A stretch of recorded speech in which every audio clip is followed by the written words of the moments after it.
Users, welcome to another Finimize live event. I'm Stefan, a global markets analyst here at Finimize, and I'm very excited to host today's event on 5 top tips every options trader should know with our partner IG. Just a few very quick things before we start. Number one, please, we want to get to know you better. So as you're coming in, please fill out the poll that should be appearing on your screen right now. Please say hello in the chat. Tell us where you're tuning in from. Don't forget to switch to all attendees so everyone can see your messages. And in terms of format, it's going to be a 15-minute discussion followed by a 15-minute audience Q&A. So please use the Q&A box to ask a question. And if you see a question you like, you can upvote it so it moves to the top. And that way we can get through the most upvoted questions first. So today's event partner is IG, a leading retail trading and investment platform, which provides ambitious individuals with the products, technology, and insights they need to access opportunities in financial markets. So you can expect an easy-to-use platform, expert trade IDs, and friendly support as standard. You can trade more than 17,000 market with spread bets and CFDs, invest in thousands of global shares and ETFs, or trade thousands of US-listed equity options. And to help you put you in the best possible position to succeed, IG also provides an array of analytical tools and content, as well as educational resources, including IG Academy, all completely free of charge. Just a quick important warning note. Spread bets and CFDs are complex instruments and come with the high risk of losing money rapidly due to leverage. 70% of retail investors' accounts lose money when trading spread bets and CFDs with this provider. So you should consider whether you understand how spread bets and CFD work and whether you can afford to take the high risk of losing your money. Options and futures are complex instruments which come in with the high risk of losing money rapidly due to leverage. You could lose more than your original investment. So now that this warning is done, today I'm joined by Hannes Bruwer, IG's very own option sales trader. He grew up on a farm near a tiny town. And Hannes' life revolved more around fresh air and farm animals, quite the leap from the fast-paced world of finance. But luckily for us, for all of us, he discovered his passions for the markets, and with the master's in economics in hand, Hannes dived into IG's graduate program and has been mastering options trading ever since. So we're super thrilled to have him here to share his options expertise and markets insights. Hannes, thank you so much for being here with us today. How are you doing? Yeah, thank you very much, Stefan. I'm good, thanks. Thank you for having me. Looking forward to talking about options for a bit. So let's just set the scene. What are options in very simple terms, and why should retail investors learn more about them? Yeah, so as you mentioned, options can be a bit complex and difficult to understand for the standard investor. So basically, you can look at options as they are derivatives, and in a way, it's also seen as a leverage derivatives because you would essentially pay a premium for much larger notional exposure of the underlying. So it basically gives the buyer the right to buy or sell a financial asset at an agreed price for a specific period of time. So essentially, it's a contract between the buyer and the seller. And with equity options, we are looking at one contract is usually tied to 100 shares of the underlying, which is why usually leverage as well. So if you're a buyer of an option, then usually you have the power. But if you are the seller, then you are usually at the mercy of the buyer. So think about the equivalent of your car insurance payments. If you pay a premium every month, you pay that and also in order to pass that risk over to the insurance company, which means you sort of have a bit of that power. Vice versa, the insurance company is more than happy to take your premium, but with that also they take that risk of when something happens to the car. When you show up to them and say something happened to my car, they have to then show up and pay for the damages that was done. Now, why you would need to know about them specifically, it does provide leverage. So it's a way to gain exposure to the markets with less money. It's also another way for you to hedge your portfolio. It also provides different types of strategies that can help you be bearish, bullish, neutral, or even a combination of any of these. So it's also one of those few things where you could be wrong, but still end up making a profit. So I'll explain a bit more about that later if we do have time. And then also, it turns the standard trading of either up or down into a more probability-based approach of trading. So it shifts away from the normal, either bullish or bearish, and it's more probability-driven from the risk of the underlying asset. I love that. And I love the analogy. So basically options are essentially a way for investors to make a more precise bet on a specific stock or asset, right? Yeah, so I wouldn't say it's more precise. So it's basically a way of being less precise, and taking on a more broad view of the market or the underlying of what you're looking at. So you can be bearish, bullish, neutral, or a combination of any two. So, for example, if you have a specific stock, you've done your technical analysis, or there's a binary event or whatever it may be. Now, if you think that the market price is either going to stay where it is, or if you think it's going to shoot up, you can put on, for example, a front ratio put, which is basically both bullish and neutral. So that ensures that even if the price stays the same or it shoots up, you've got a chance to make a profit. And at that point, it means you have a much higher probability of making a profit compared to just being long or just being short on a stock. So with this, you do need to understand the risks associated with the underlying, of course. So if we look at Ford versus Tesla, so both car manufacturing companies, if you look at Ford has been hovering at around $10 to $15 a share over about the last 5 years, while Tesla has gone up from $400 all the way down to $113. So the difference in this price movement, the difference in risks, the expected price movement, all of this is reflected in the options premium. So with that, you do have the chance of being wrong sometimes, but also chance of still making money. Awesome. So what affects the P&L of an options trade besides obviously just the changes in the underlying stock or asset price? So a few things that can affect that, of course, with if you are long basically an option, the most basic thing is if the underlying moves closer to your strike, usually you would start seeing a profit. Whereas if you're short on the option, you would start seeing a loss. So usually I say usually because there are a lot of things that can affect the movement of options premiums, and that can usually affect how your profit and loss is calculated. So the pricing of options is used using a Black-Scholes model, and this uses Greeks. So other than the underlying asset price, the movement, which is called the delta, it also looks at how the underlying asset is affected by the overall market, so such as the S&P 500, which is called the beta weighted delta. Then you also have gamma, which basically just measures the rate of change of the options delta after $1 of the underlying. So that ties back into the underlying, but specifically how it changes delta. Then you've got theta, so that measures the day rate of change to the extrinsic value. So you can look at that as time decay, essentially, which I'll talk about a bit more. And it also referred to as receiving or collecting each day, but unfortunately not that accurate. A lot of things can change in the market. Then we look at Vega, which measures the change on an options price after about 1% change to the options implied volatility. So you can look at this as the current volatility of the market where it is. High Vega, high premium usually means there's a lot of volatility. Low Vega and low premium usually means volatility contraction, so a bit less.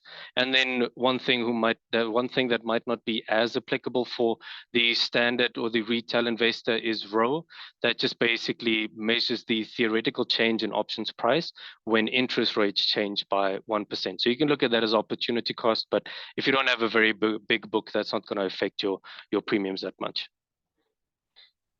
So there are different ways to make money with options, but I think you've got an example you would like to share, and it has to do with the passing of time. So can you maybe share that example?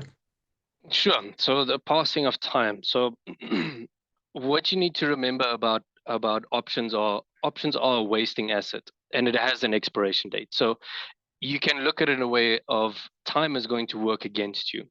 So one of the Greeks I mentioned, so theta, that plays a big part in this concept of time decay. So if you buy an option and the underlying price essentially stays where it is. So let's say we ignore all of the other things of the market. If the option price stays where it is until the day of expiry, that option is going to degrade quite a bit. It's going to be worth a lot less because there's a lot less chance of that option moving, the underlying price moving past your strike price. On the other hand, if you are short on this option, the same thing would happen. The only difference is when you sell an option, you essentially want this to happen. If you look at that option and it gets closer to the expiry, it's going to be worth a lot less. And obviously, if it stays in the same and you've bought let's say bought a call option slightly out of the money, if the price stays where it is, it's essentially going to degrade to zero, which is what you want. And if you look at something that's maybe 1 or 2 standard deviations from the market price, your option could be a lot less when you get closer to expiry.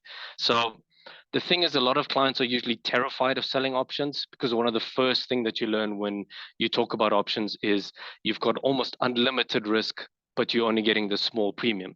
And that immediately just terrifies investors or traders. But this is where a lot of the defined risk strategies come in. So you can benefit from the passing of time while also limiting your losses from the outset when you do something. So an example of this could be looking at a covered call. So if you've got 100 shares of an underlying stock, but you don't really see that stock moving up or down, it's not making a big profit, what you can do is sell a covered call slightly in the money. So one of my teachers of options, so Jason, calls the covered call the gateway drug of options, because that's usually how it starts. When you look at that, you can sell a covered call slightly out of the money.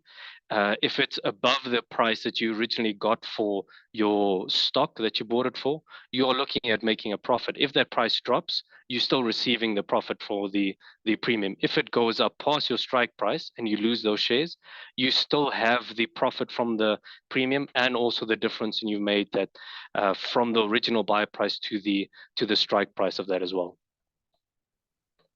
And obviously, managing an options trade is very different from managing, a simple long stock a position. So, how would you describe the kind of differences and the main risks involved in an option strategies as opposed to these more linear instruments? Yeah, so a few things. So as I mentioned, obviously there are risks associated with options. The one that I said is you need to remember, in order to manage your risk, you need to know what affects the pricing of your options, what affects your pricing. So you need to, of course, like I said earlier, you need to understand the underlying market. You need to know what has worked into that premium as well. You need to understand your exposure in terms of the Greeks. And the biggest thing also that scares people a lot of the time about options is the risk of assignment, which is not the end of the world if you have your defined risk option strategy.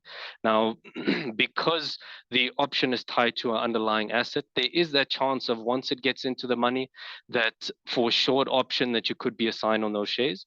But as long as you have your defined risk option strategy, it doesn't mean that it's the end of the world. If you are hedged, you've got your cap losses. One of those things that you can do is you can manage those risks in 2 ways if you are assigned. So you can either then put in an exercise request for the long option, which essentially just cancels the other option out, and at that point you still have your max loss. Or you can also put in, which is usually the preferred option, what's called an synthetic exercise. At that point you put in these shares that you excuse me, that you receive from that option, as well as the option as well, because in that case you are avoiding the exercise fee if there is one, but you're also getting that last bit of extrinsic value from that option. So what's priced into that option, the time decay and the volatility, you're making sure that you still get that out of the options when you close it as well. Whereas if you exercise the long option, you're giving up that extrinsic value. So knowing how to manage your options and knowing when you stand a bigger chance of being assigned on the short options as well. Just because it's in the money doesn't mean you would be assigned. If it's still very far from the expiry date, there's still a lot of extrinsic value on that option. So if the other person, if the buyer now just exercises that, they're going to lose out on that extrinsic value, which means that obviously if it gets closer to the expiry date and it's in the money, if you're short, you do have a bigger chance of being assigned. But again, like I mentioned, if you do have got your defined risk strategies from the outset, then you can still manage that risk. Awesome stuff. Thanks for the very clear explanations. So now it's time to turn this over to you all tuning in. What questions do you have for Hannes? Let me open the chat. The questions. Oh.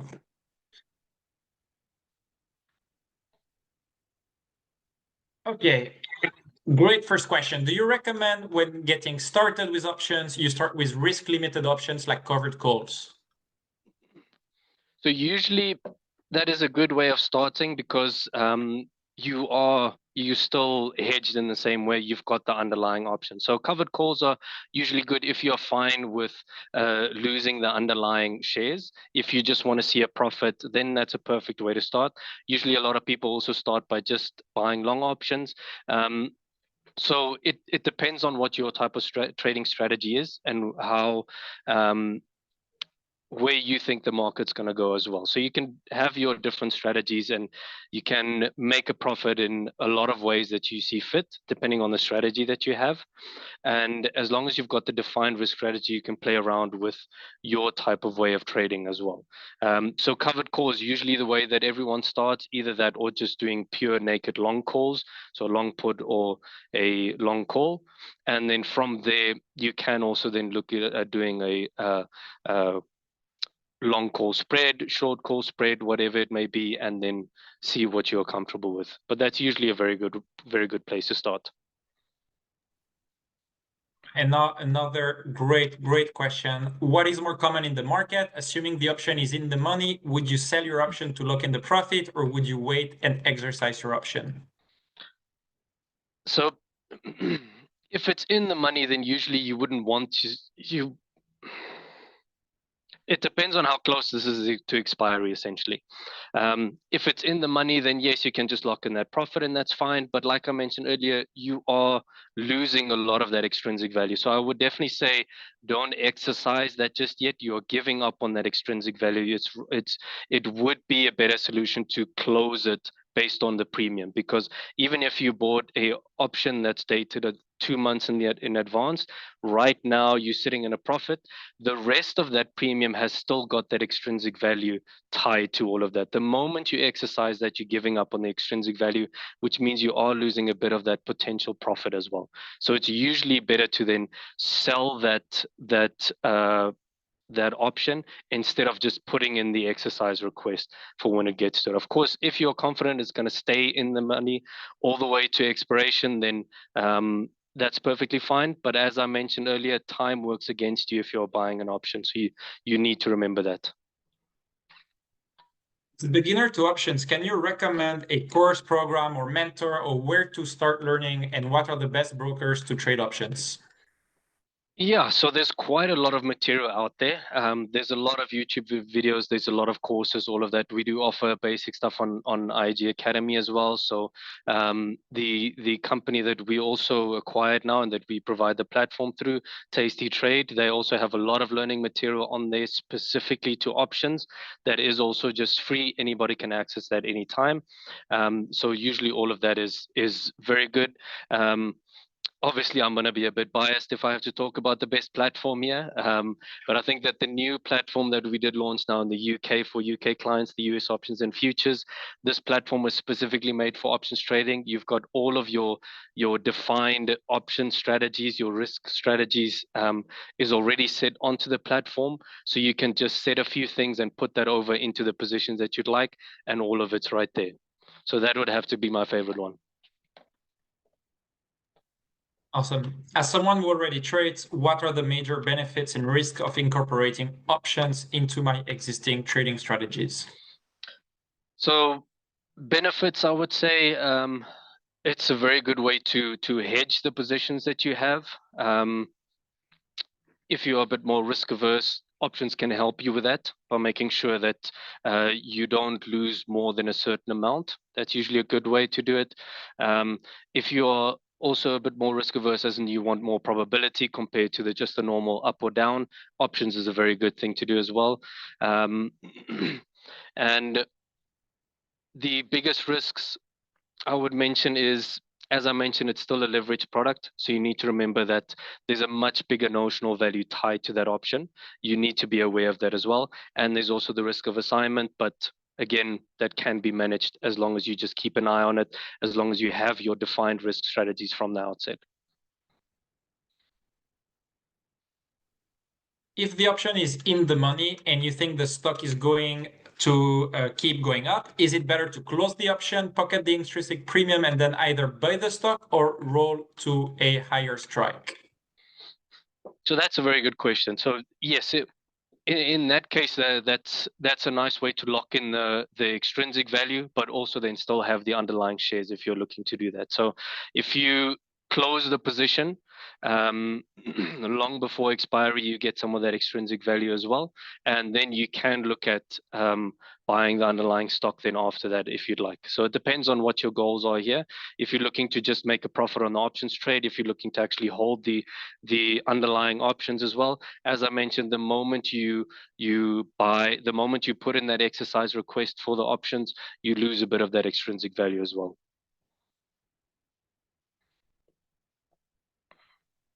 Steve, about zero DTE options. Sorry, what's attractive about zero DT options? Yeah, so zero DT options, the attractive thing usually there is because it's so close to expiry, the smallest price movements in the underlying has a major effect on the options premium as well. So that usually means that there is a quick way for you to maybe earn a bit of money, but also remember that the inverse is true. There's a quick way for you to lose quite a bit of money as well. So if you're looking at zero DT options, you just need to be aware of the smallest price movement in underlying could mean a much bigger increase or decrease in your options premium as well. So that's usually the most attractive to investors about zero DT. How does someone think about trading options around topical events and news? For example, the upcoming US election.